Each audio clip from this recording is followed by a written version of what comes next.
What's up, guys and gals? Welcome back to the Nerd Castle. Today in the world of indie games, we're going to be checking out a title called Whispers of the Eyeless.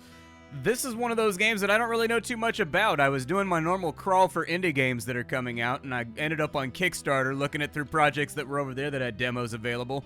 And this one popped on up and seemed to have a pretty stark art style. It seemed to have a cool premise where you're sort of a guy that wanders into a city and is ultimately trying to start a cult for unknown reasons to awaken the old gods. And so I thought that sounded like a little bit of fun. We're going into this one completely blind, but if after watching this you wanted to get the demo for yourself, I got a link for you down below in the description. You can check that out there, but let's hit it. I've also got a Discord. You can join that if you want. Aranthor, the site of my ancestors' greatest failure. An age has passed since the War of Faith, and the dead gods have all but been forgotten. Aranthor waits, yearns for their return. I will not fail. The front gate is watched. I will find my way in the dark.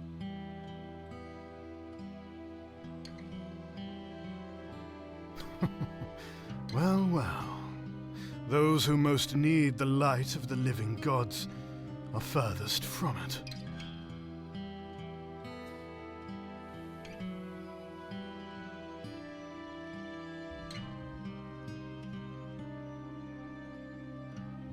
Desire's longing swells in my heart.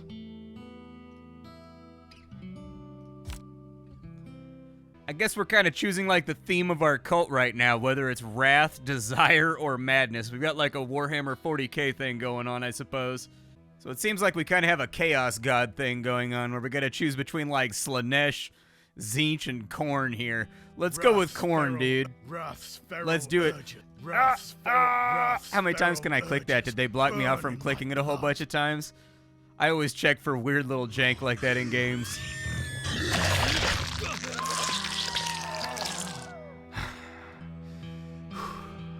If you wish to learn this power, follow the sounds of battle. Find me, and I will teach you. Did we just, like, flatly murder a bunch of homeless people? I have much work to do. This tunnel, it leads to the dungeons. Alright, so we gotta pick a blessing here, apparently from the gods. As it turns out, when you engage in the wanton slaughter of people that have nothing, you actually get rewarded for it. We've got Divine Vengeance. It's a madness ability. Our gifts cost less. I don't know what that means. I haven't made it into combat yet. We've got Feasting, which gives me lifesteal. I definitely like that idea of kind of going like the feral werewolf route where I get healed by the stuff that I do. 40% more loot. Yeah, that would also be, I mean, I like spicy loot. And then we've got Ardent Devotion. I'll probably just go with lifestealing. That sounds all right to me.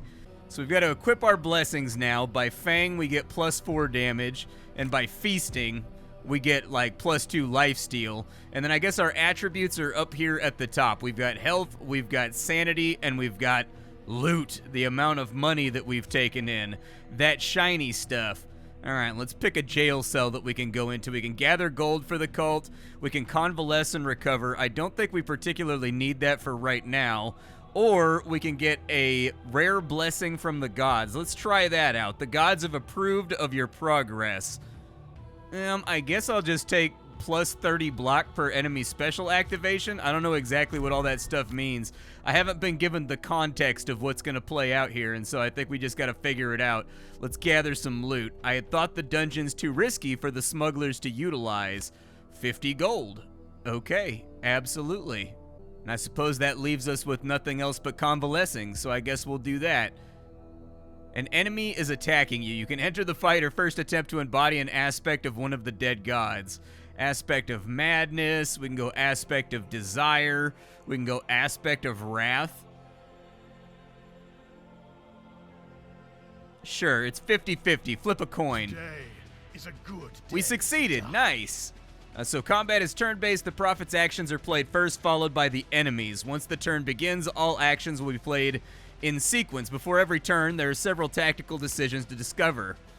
Alright, so we gotta pick a list of actions that we can play around with here. I don't know what she is. She looks a little bit crazy, though, but I think I can fix her.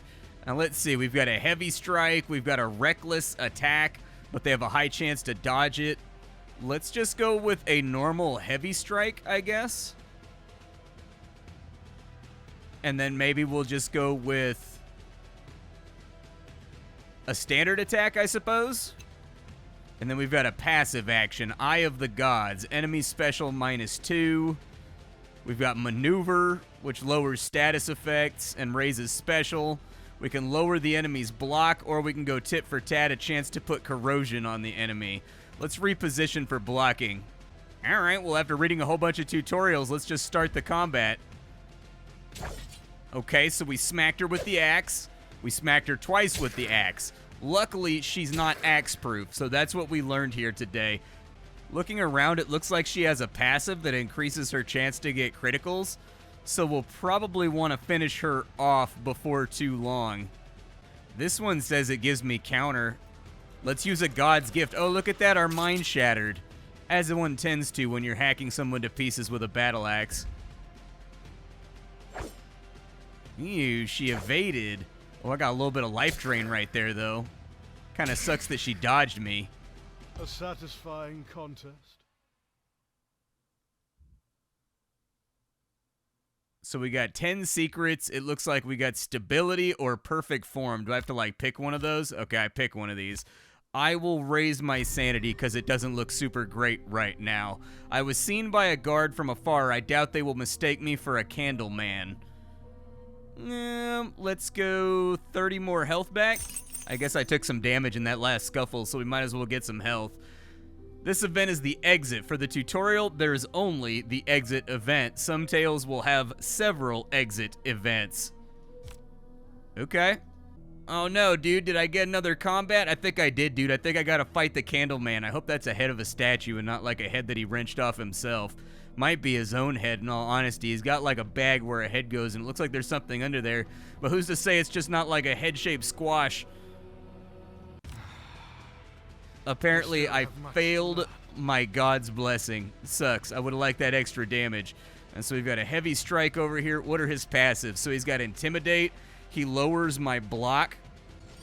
I'm going to go ahead and trade some sanity in order to swap out for Bestial Laceration, I guess, so that I'm stacking bleeds on this guy.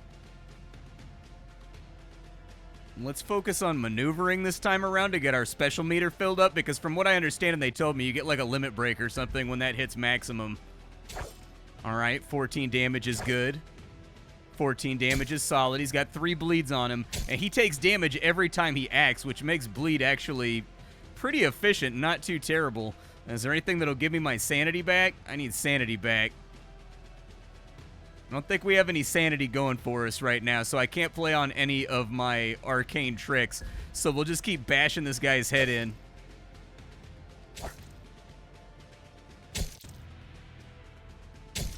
And he died of bleeding. That's the good stuff right there. I do like that there's different attack animations depending on what attack you're doing right there. Like heavy strike winds up different than standard strike. It's a fairly simple visual display, but having those little key distinctions in there does matter. So we've got Lasting Vigor or we've got Wrath Asp. I'm going to take Lasting Vigor. That sounds good because that restores my block. Exit the dungeon and you will travel to your sanctum. All right, I've always wanted to have a sanctum. I don't have a sanctum. A place with lots of candelabras. Place with maybe some chandeliers made out of skulls. Maybe a nice tasteful blood pool in the middle. Quite possibly, if we can track down a lava guy in this economy, we can have a couple of lava fountains running down the sides as well. Maybe some big creepy elk antlers on the top of my throne. And so it looks like we've recovered 20 secrets and we got 50 bucks. We got 5 faith and then we got some insight as well. We got 45 XP. And since I can't seem to locate exactly where my XP is at, I was trying to navigate my way through the UI. There's a bunch of tabs and things down here that are all very nicely animated. The game's got kind of like a papyrus thing going on for its overall visuals, where only the stuff that is super relevant for the player to see is actually in color. The rest of it's got kind of like a sepia thing going on. But let's go back to the Sanctum real fast. Mankind's destiny is in my hands. Alright, so the Sanctum is the headquarters of your cult. Your cultists can be seen in your Sanctum and will begin every day working in the room to which you have assigned them. If they are unassigned, they will congregate in the central chamber and they will generate whispers. The Sanctum is large. You can move around with WASD. Okay. So here's our little base area. We can pan and scan around. It looks like we've got a reliquary where we can perform sacrifices and renovate to unlock assigning cultists to various prayers. We've got a Hall of the Faithful so we can manage our notoriety. We can renovate to get secret gathering and ordain disciples that can be dispatched to do our bidding. So it sounds like we're going to have agents that go out to the overall world and make stuff happen. We have a main altar over here. Visit Aranthor during the day, access the Whispering Tome, and oversee the ascension of the dead gods. And then we've got some stuff over there that we can't play around with. A reminder that this is just a demo, so there's going to be stuff missing here. But we do have a number of menus we can play around with. So we've got our faith, we've got our needs, so their physical and spiritual cravings increases faster with lower levels of faith, and at 100% they will issue a demand of you. We also have notoriety, and if it goes up to 100, it sounds like the authorities are like, I don't know, you know, like the witch hunters from Witcher, they're gonna come and get us, dude. They're gonna light us on fire like those Dopplers in the town square. We've got $50, and there's some other stuff to explore here too, like a black market. So it looks like, what does that do right there? Oh, I can manipulate the buying and selling of prices too? Are those like supplies? What are those right there? Used to repair and renovate rooms. Gotcha. Okay. Well, I guess a main altar is probably the thing that we should do. There we go. Make that look prettier. All right, it's looking a little bit nicer. What does that do right there? Does that... Oh, I can change the decorations of it? Okay. I want to have like a dope altar, dude. My altar's got to look sick. I think the one with the platinum skull on it is the way to go. Oh, I get to put like a background in there too? Oh, man. I'm going to go with that background right there. Oh, there's like a foreground too? Hold on, I got to decorate this whole place. Okay, we decorated. We cooked a little bit. Place definitely looks like the kind of place where people will gather. For 10 holy relics, it looks like I can get a smuggler's repository as well. Augmentation for the vault. Let's do that. That sounds like a play, and it looks like I can assign people to just passively work inside of there and generate cash and resources in between missions. Nice, dude.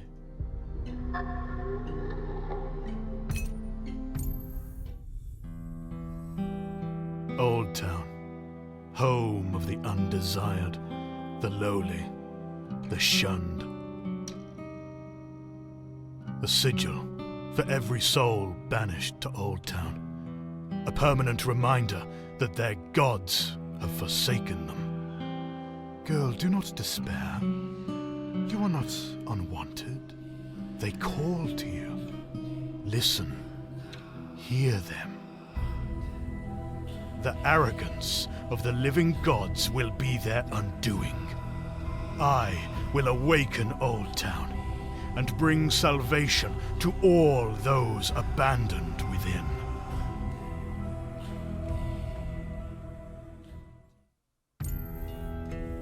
Really loving the UI in this game. Like, it's a really, really cool looking game. Like, you can go all over the place and just like, the UI doesn't exactly tell you what everything does, so you kind of click on things, and yet every time you do it, you get rewarded with like this animated cutscene, basically, with this guy monologuing about how rad he is. We got a Whispering Tome. Dare you glimpse into the Whispering Tome? So it looks like this is just a collection of the stuff, basically our stockpile. All right. What does writings do? Do we have anything inside writings? All right, we'll go back to the city of Aranthor then and just kind of like see what happens around here. Down on the docks. Who is this lady? Oh, there's two people over here.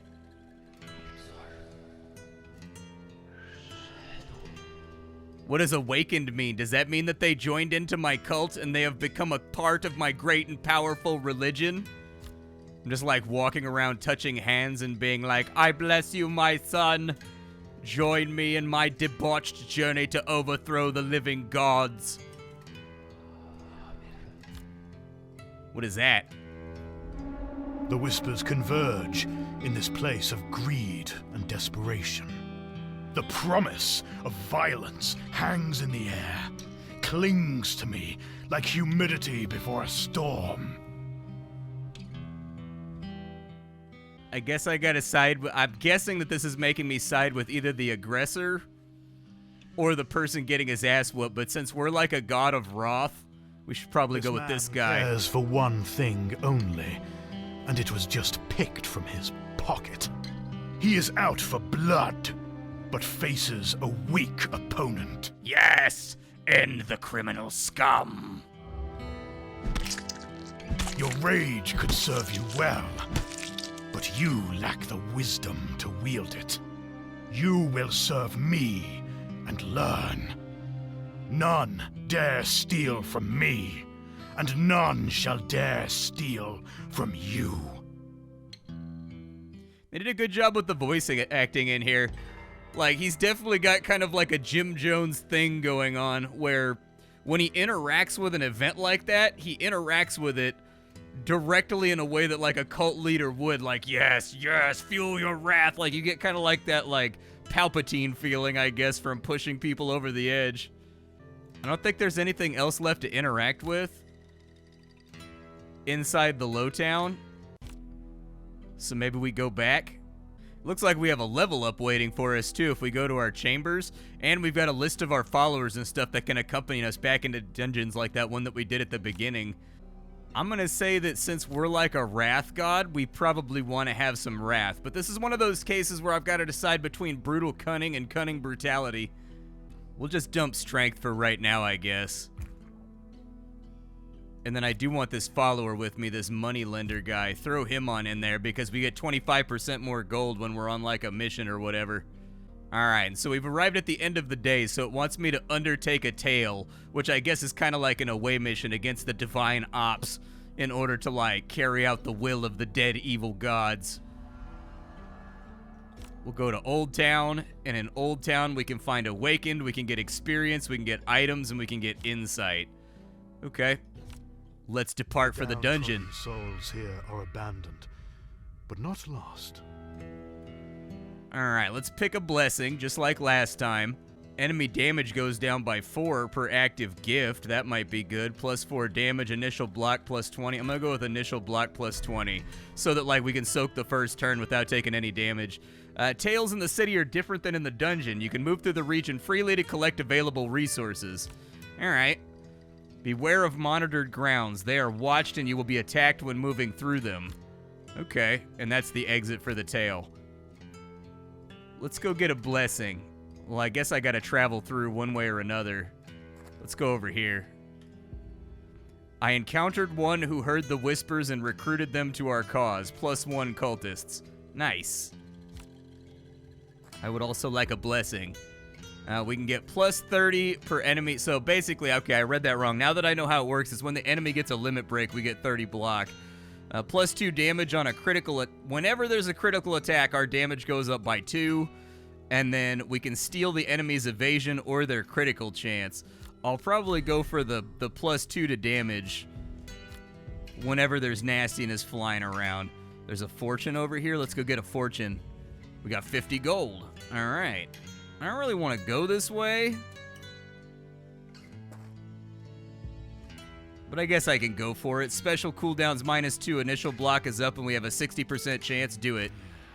We succeeded. Nice. So we started out with 25 block. What's this guy's passive? Enemy critical chance is -20. Enemy evasion -20. So he's just like really good at hitting us and making sure we don't hit hard. Okay, I can live with that. We don't know exactly what he's going to do on his turn. He's got a 5% evasion chance, so I don't think we need to go too wild and crazy. Trying to get off like attacks that lower his dodge or whatever. By mousing over these guys, you can actually get like a display of their stats so that you can tailor your strategy to what they are. 10 damage. Oh, we evaded that one. I also evaded, but I blocked 10 damage right there. That's okay. Let's give him another go. 10 damage. He evaded the second one. We evaded both, though, so that's good for us. I don't even know what my evasion is right now. 10%. Lots of evasion rolls going through in our favor. Do I have any, like, special god abilities that I can do? That one costs 25. That one right there has corrode on it. Let's put corrosion. I'm sorry, let's put mania on him because it lowers his dodge. I mean, it didn't help us out right there, but hey, that's life. I've been shivved. Please stop shivving.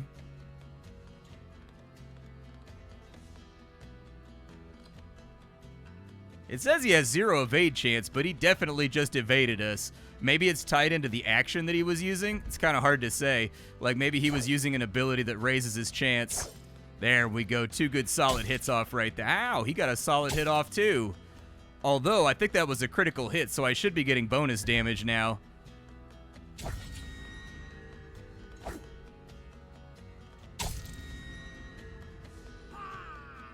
What was that? There we go. Perfect. Down he goes. Alright, so we got 10 gold, and we get to pick a blessing. We can get block replenishment turn by turn. So that means our block will come back and actively regenerate. Let's take that. That sounds good, because we've already got, like, a block blessing in there. So let's throw that one on that side. And then we've got to fight a refugee? Why does he even want to fight me? I don't want to fight a refugee. That just makes me feel bad about myself. This guy has nothing. I guess I got to get into the theme of being an evil overlord a little bit better. Like, these guys are merely just kind of like detritus that's in my way. It gave him protection. Is protection just like flat damage reduction? It is. Okay. Big evade right there. I don't know if he's even going to get through our block. The evade on this guy. And then he took an action, which made him die from the bleed that we put on him. Futile, but commendable. We've got Playful Indulgence or Cornered. +4 damage per attack received. I'd go for that. That sounds alright. Throw that into a blessing slot. We also found another 50 bucks, and there's the exit gate. Unfortunately, there's a big fluffy wild dog in front of it. I don't want to fight the big fluffy dog. I like dogs. I feel like he and I should be the best of friends. I think that our dark god needs to have a mascot. I feel I feel incredibly sure about this. But I don't think they're going to give me the option, so we'll go ahead and swack him a couple times and see how it goes. Wow, he hurts. He hurts a lot. Good lord. Okay, so he hits for, like, a lot of damage. Fair enough. Let's go ahead and lacerate and get bleeds on him. Because we've already got bleeds in there. It's not going to do much, but it may help. Okay, it didn't finish him off in time like I was hoping it would, but 31 damage on that swipe. Good stuff. Stability or critical damage? I'm going to go with stability because that gives me enough points to actually use 2 of my god abilities down below. Leaving the burrow. Yeah, let's go ahead and return to the Sanctum. I don't want to get too wild and crazy out here. We found a leather armor. Okay. Looks like we got 65 experience. We got some faith. We got some insight. We awakened people. Good stuff. Ooh, when this bar fills up, I get my first divine revelation where the gods speak through me. So this right here, every time we pick up insight in a mission, this meter fills up, and when it gets to the end, the gods give us their will and like a quest that we're going to undertake to awaken them and bring them back. But when the pop-up came up, it said that the demo ends when you get your first insight. So I was like, all right, well, fair enough. We've got writings over here. What does that say? Prophet, the remains of the forsaken rabble you encountered on your journey to the Sanctum have graced us with their presence seeking asylum. Is it bravery that brings them before you, or hunger in their bellies? Invitation stands. That's fine. All are welcome. We're an equal opportunity cult. I like having, you know, the more cultists we have, the better. The more long knives in the middle of the evening to take down our foes and assassinate political opponents. The more cloaks, the more daggers, the more face masks, the better off we are.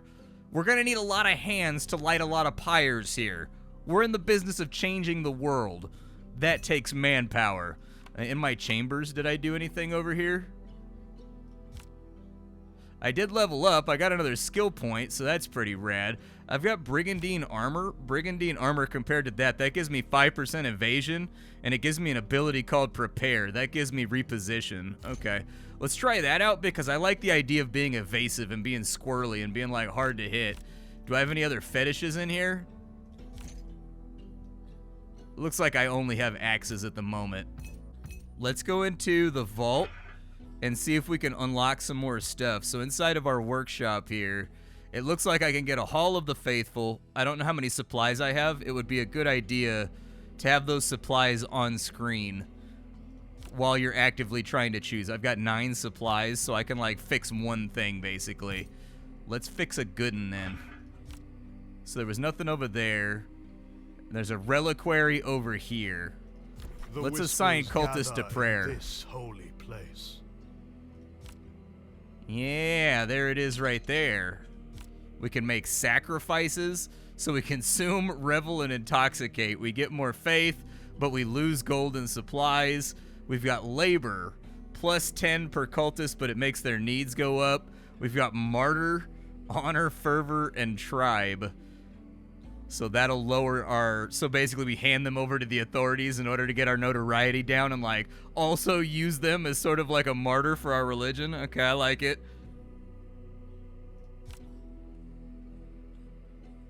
Looks like we'll also get prayers at one point or another, and we can assign those to various aspects of our society as well. And then I can renovate over here. I can get 2 more cultist slots, 2 powerful sacrifices. I need 20 relics. I guess I'll buy the second layer of renovation right there. And it looks like we need 20 in order to get these done. So there's like 2 halves of each renovation from what I can see, a top half and a bottom half. We don't have the stuff to get these guys up and going, but inside... Oh, we've got a new room. Where is this room at? It's down below. What does this thing do? So that's the reliquary for the sacrifices and whatnot? Okay. Fair enough. Oh, I've got another message, too. The cultists have the gall to make demands of me. I must bolster the faith of the cult. The cultists will pester me with their needs less frequently if their faith is increased. The cultists have the gall to make demands of me, as though I do not serve the gods themselves. Okay, they want me to make a sacrifice?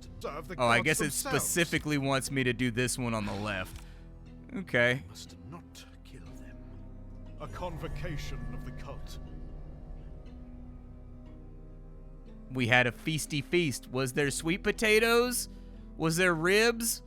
I want to have, if we're going to have like a giant massive feast, I want there to be ribs. So far, I dig it. It's kind of like nestled in between 2 points of being sort of like esotericism, where like not a lot of things are explained and the UI is very sort of emergent and you've just got to kind of look around it, observe, and play with things. I think that'll probably irk some people. I've also noticed that sometimes like certain menus lead to the same thing, even though you've got like a condensed area over here, but I guess that's fine too. But all in all, I dig what they've got going on here. Production values seem to be pretty high. Voice acting is on point. The combat could be a little bit more animated and have a little bit more going on with it, but I get the feeling that it's possible that combat is not the focus here. Like the cult management gameplay is more of the focus. Uncertainty grows in this cultist's heart and mind. Offer them a blessing of the gods to reassure them. I guess the only thing that stands out to me is that the game, I think, a little over-aggressively uses the aesthetic from, like, Darkest Dungeon and the symbolism of it with, like, the halos. But either way, this is Whispers of the Eyeless. I will see you all tomorrow with something hot and fresh off the indie skillet. But for now, I guess it's time for me to go. Bye, folks, and don't join a cult.